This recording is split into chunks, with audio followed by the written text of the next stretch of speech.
अस्सलाम वालेकुम, welcome back to my channel Yes Academy. तो आज हम करने वाले हैं क्लास 10 का चैप्टर नंबर 4 कंट्रोल स्ट्रक्चर का लेक्चर नंबर 2 है। ये लेक्चर नंबर 1 में ऑलरेडी अपलोड कर चुकी हूँ, जिसमें हमने छोटी से छोटी डेफिनेशंस को डिटेल से देखा था, उसकी एग्जांपल भी देखी थी, सिंटैक्स एरर भी, सिंटैक्स कोड भी देखे थे, फ्लो डायग्राम्स भी देखी थी। तो आज हम करने वाले हैं लॉन्ग क्वेश्चंस को देखेंगे कि अगर हमारे पास एग्जाम में डिटेल क्वेश्चंस आते हैं तो हमने उसको किस तरह से आंसर करना है और क्या नंबर बनेंगे, यानी कि किस तरह से हमने नंबर 1, नंबर 2, नंबर 3 पे किस तरह से चीज़ें डिफाइन करनी होती हैं, क्या तरीका होता है। क्योंकि बहुत सारे बच्चे इन क्वेश्चंस में कंफ्यूज हो जाते हैं और उनसे जितना पूछा जाता है बस वो थोड़ी बहुत डेफिनेशंस वगैरह करके और वो आ जाते हैं। देन आपके जब नंबर डिटेक्ट होते हैं, कम मार्क्स आते हैं, आप लोग क्यूरियस होते हो कि हमारे मार्क्स जो है वो कम क्यों आए। तो अब मैं आपको यहाँ पे बताने वाली हूँ कि आपने किस तरह से उसको आंसर करना है। तो क्वेश्चन नंबर 1 हमारे पास है, what are the control statement, और कंट्रोल स्टेटमेंट क्या होती है। इस लेक्चर में मैं आपको डिटेल से जो चीज़ें ऑलरेडी मैं बता चुकी हूँ वो यहाँ पे रिपीट नहीं करूँगी, लेकिन यहाँ पे हम देखेंगे कि किस तरह से क्वेश्चंस को अटेम्प्ट करना है, खासतौर पर लॉन्ग क्वेश्चन, क्योंकि वो आपके काफ़ी ज़्यादा मार्क्स कंटेन करते हैं। 8 to 10 मार्क्स का आपके पास लॉन्ग क्वेश्चन आ रहा होता है कंप्यूटर में यूजली। तो अब हमारे पास यहाँ पे कंट्रोल स्ट्रक्चर की आपने स्टेटमेंट देनी है। अब हमारे पास सिर्फ लॉन्ग के अंदर पूछा क्या गया है, व्हाट आर कंट्रोल स्टेटमेंट। तो आपने सिर्फ कंट्रोल स्टेटमेंट की डेफिनेशन नहीं लिखनी, बल्कि आपने पहले कंट्रोल स्टेटमेंट को बताना है, जो कि हमने ऑलरेडी स्पेसिफिक वर्डिंग से समझ लिया है। तो मैं आपको यहाँ पे डिटेल से समझाऊंगी नहीं, लेकिन आपने करना क्या है कि पहले आपने कंट्रोल स्टेटमेंट की हेडिंग डाल के उसको मेन बताना है कि ये क्या होता है। उसके बाद आपने मेन हेडिंग क्या बनानी है, सेकंड मेन हेडिंग, वो आपके पास आएगी टाइप्स ऑफ कंट्रोल स्टेटमेंट की, ठीक है। और आपने क्या करना है, उन चारों को बताना है। अब ये चारों भी मैं ऑलरेडी आपको बता चुकी हूँ डिटेल से, तो मैंने यहाँ पे आपको डिटेल से डिस्कस नहीं करना, लेकिन आपने क्या करना है, पहले बताना है सी के कितने स्ट्रक्चर्स होते हैं, और फिर आपने तीनों को पहले मेंशन करना है और फिर तीनों की डेफिनेशंस वगैरह बतानी है, ठीक है। और तीनों की डेफिनेशंस मैंने ऑलरेडी आपको शॉर्ट क्वेश्चन में भी बता दी थी। अब हमारे पास आ गया right a detailed note on selection या डिसीजन मेकिंग स्ट्रक्चर, ठीक है। तो सिलेक्शन आपने ऑलरेडी समझ लिया था कि पिछली लेक्चर के अंदर कि क्या होता है, और उसकी टाइप्स भी देखी थी कि कितनी तरह की ये हमारे पास कंडीशंस होती हैं। तो आपने क्या करा कि नंबर 1 पे आपने पहले तीनों को बताया, उसके बाद नंबर 1 पे क्या करा, इफ स्टेटमेंट लिखा, उसको पॉइंट्स में मैंने इसलिए कर दिया है कि आप लोगों को याद करने में भी आसानी रहेगी, और मेंशन करने का भी ये बहुत अच्छा तरीका होता है कि कोई भी चीज़ अगर आप पॉइंट्स में बताएं, एग्जामिनर को बहुत अच्छा इंप्रेशन पड़ता है और वो मेन चीज़ें पढ़ के और आपको फुल मार्क्स दे देता है, बजाय इसके कि आप लंबे चौड़े पैराग्राफ लिखें और उसमें बार बार वर्ड्स को रिपीट करें। उससे बेहतर ये है कि आप टोटल 5 से 6 पॉइंट जो है मेन बातों के वो याद कर लें, और इसी तरह से ये 5-6 पॉइंट्स आप अगर एग्जाम में लिखेंगे तो आपको फुल मार्क्स मिल जाएंगे। क्योंकि ये एक बहुत अच्छा तरीका होता है, कहीं पे भी आपको कोई भी चीज़ अगर बतानी हो तो आप पॉइंट्स में बताएं, वो ज़्यादा अच्छा इंप्रेशन होता है। उसके अलावा आपने यहाँ पे सेंटेक्स भी बताना है, तो आपने वे ऑफ सेंटेक्स देखा था कि हम किस तरह से लिखते हैं, और मैंने यहाँ पे दोबारा से मेंशन कर दिया है।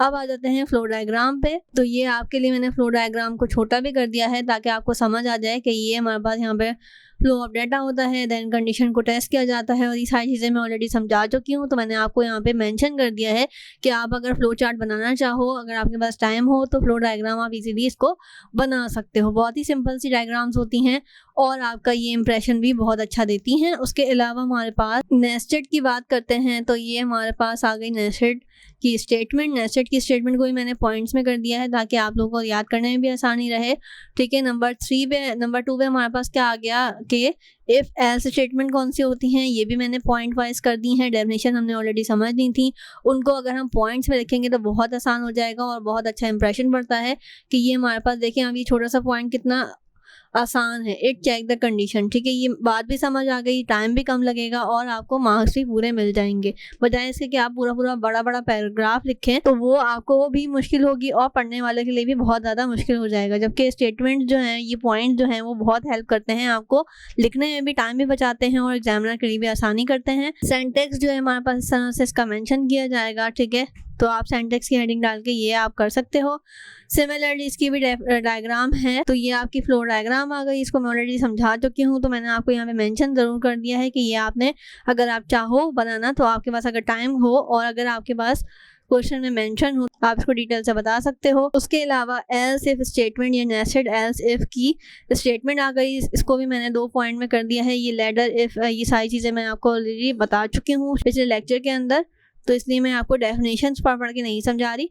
जिसने डेफिनेशन समझनी है पहले लेक्चर 1 देखें, ताकि आपके लिए लेक्चर 2 भी बहुत ज़्यादा बेनिफिशियल हो जाए। सिर्फ लेक्चर 2 देखने का कोई फ़ायदा नहीं है और सिर्फ लेक्चर 1 देखने का भी आपको इतना ज़्यादा फ़ायदा नहीं होगा। तो लेक्चर 1 और लेक्चर 2 आपने दोनों देखने हैं, ताकि आपके क्वेश्चन आंसर जो है वो बहुत अच्छे से तैयारी हो जाए। पॉइंट 3 हमारे पास क्या है, स्विच स्टेटमेंट। इसको हमने समझ लिया था। अब इसको आपने लिखना किस तरह से है कि पहले स्विच स्टेटमेंट बता दी, उसके अलावा आपने आप यहाँ पे मेंशन कर दिया कि इसको रूल्स क्या हैं अप्लाई करने के, तो ये आपने पॉइंट्स में उसको मेंशन कर दिया। यहाँ पे आपके पास आ गया सिंटैक्स, ठीक है, और ये आपके पास आ गई इस तरह से इसकी फ्लो डायग्राम, ठीक है। केस 1 केस 2 ये हमने शॉर्ट क्वेश्चन में भी इसकी डायग्राम देखी थी।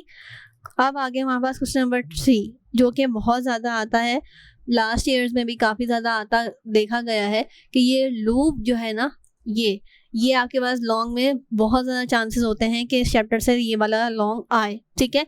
अगेन मैं यही कह रही हूँ कि पॉसिबिलिटीज़ हैं कि ये क्वेश्चन आ सकता है, ठीक है, लेकिन आपको 100% श्योर हम नहीं कर सकते कि यही क्वेश्चन आएगा जब तक कि एग्ज़ाम नहीं हो जाते, ठीक है। तो हम यहाँ पे पॉसिबिलिटीज़ पे चलते हैं, जो भी हमें लगता है कि इस साल ये क्वेश्चन आने के चांसेस हैं, तो हम आपको अपना एक्सपीरियंस बता देते हैं। ये हमारे पास आ गया लूप। उसके अलावा लूप की आपने पहले डेफिनेशन बतानी है, देन आपने आइट्रेशन बताना है कि आइट्रेशन क्या होता है। ये सारी डेफिनेशन में ऑलरेडी आपको डिफाइन कर चुकी हूँ। Types of loops in C++ कौन कौन से होते हैं ये आपने हेडिंग डाल के बता दिया, number 1, number 2, number 3।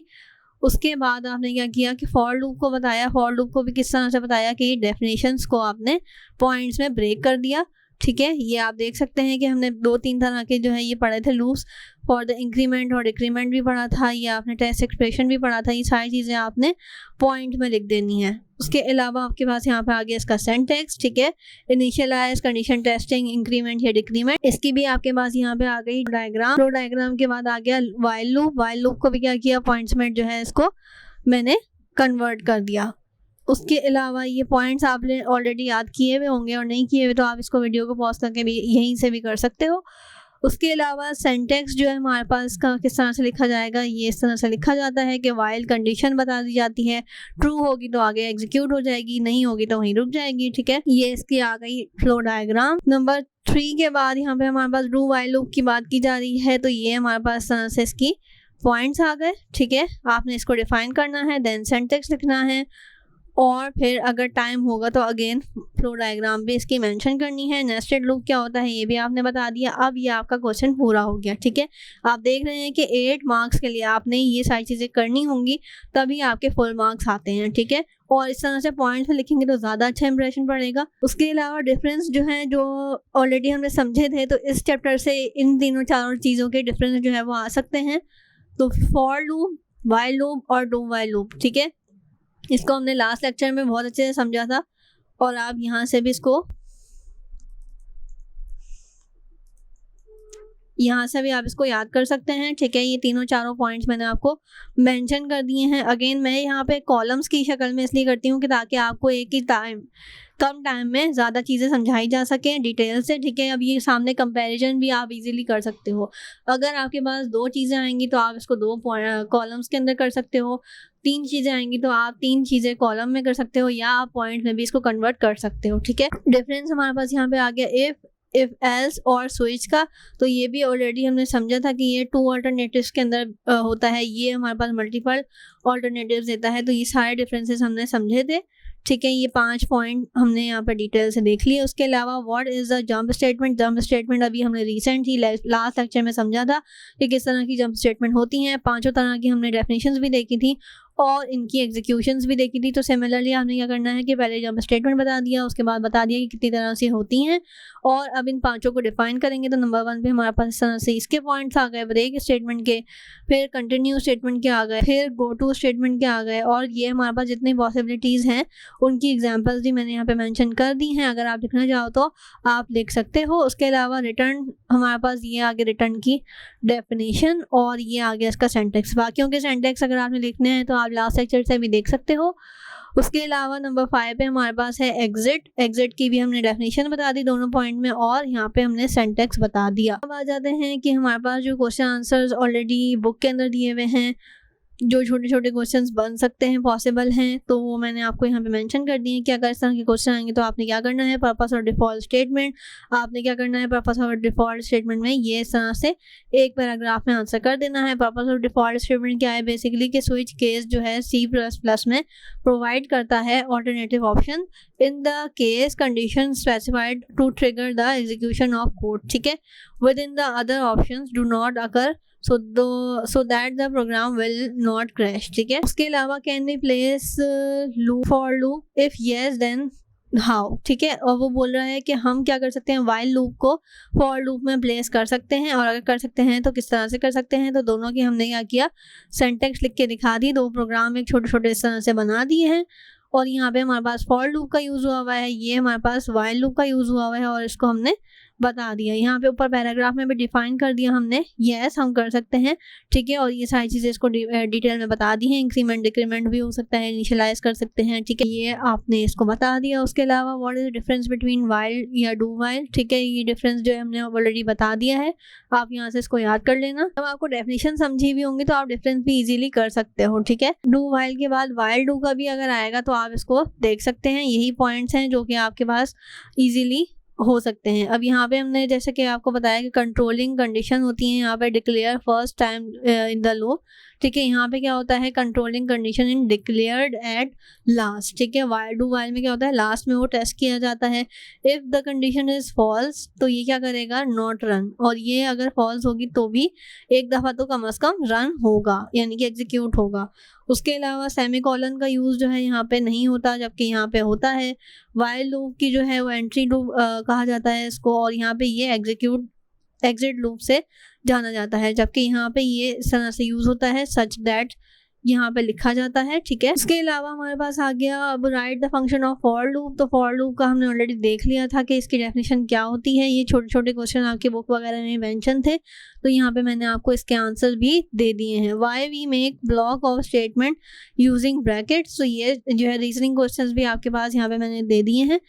Which data variable can be used? Data variable can be used in switch statement only integer या कैरेक्टर डाटा जो है वो स्विच स्टेटमेंट में यूज़ होता है, तो हमने देखा था इसको। What is the purpose of the jump statement, इसको ये दोबारा से रिपीट हो रहा था लेकिन मैंने फिर भी आपको यहाँ पे मेंशन कर दिया। उसके अलावा हमारे पास यहाँ पे एक और क्वेश्चन है जो कि वापस बताने हैं एल्स इफ के, स्विच के, गो टू के, या रिटर्न या एग्जिट के, ठीक है। तो ये आपके रीजनिंग क्वेश्चन टाइप्स हैं, तो ये आपने इस तरह से इसकी डेफिनेशंस दे देनी है, पर्पस दे देने हैं, ठीक है। ये आपके पास आ गया। अब लास्ट हमारे पास क्वेश्चन है मैच द कॉलम, ठीक है। तो ये आपके पास मैच द कॉलम है। इफ़ क्या करता है, इफ़ कहाँ पे मैच होगा, इफ़ होगा ऑपरेटर। इफ़ क्या है, एक ऑपरेटर है, ठीक है। उसके अलावा लूप क्या है, लूप हमारे पास है आइट्रेशन, ठीक है। कंडीशनल एक्सप्रेशन क्या होता है, कंडीशनल एक्सप्रेशन होता है relational operator. Loop and switch क्या है, लूप और स्विच है ब्रेक, ठीक है। उसके अलावा डू हमारे पास क्या है, डू जो है वो वाइल के साथ यूज़ हो रहा होता है। उसके अलावा ये क्या साइन है, ये हमारे पास है ऑपरेटर, ठीक है। और लास्ट हमारे पास क्या है, जी में है हमारे पास केस। तो केस क्या है, गिवन ऑप्शंस में से देखना पड़ेगा हमें। तो केस है हमारे पास स्विच में यूज़ हो रहा होता है। स्विच का जो प्रोग्राम देखा था हमने उसमें केसेस दिए हुए थे, केस 1 केस 2 इस तरह से करके। सो ये था हमारा आज का लेक्चर। इसमें हमने डिफरेंट जो है वो एक्सरसाइजेज देखी हैं, डिफरेंट क्वेश्चंस देखे हैं, रीजनिंग क्वेश्चंस को देखा है। तो आई रियली होप सो कि ये आपके लिए हेल्पफुल रहेगा। टिल देन अल्लाह हाफिज़।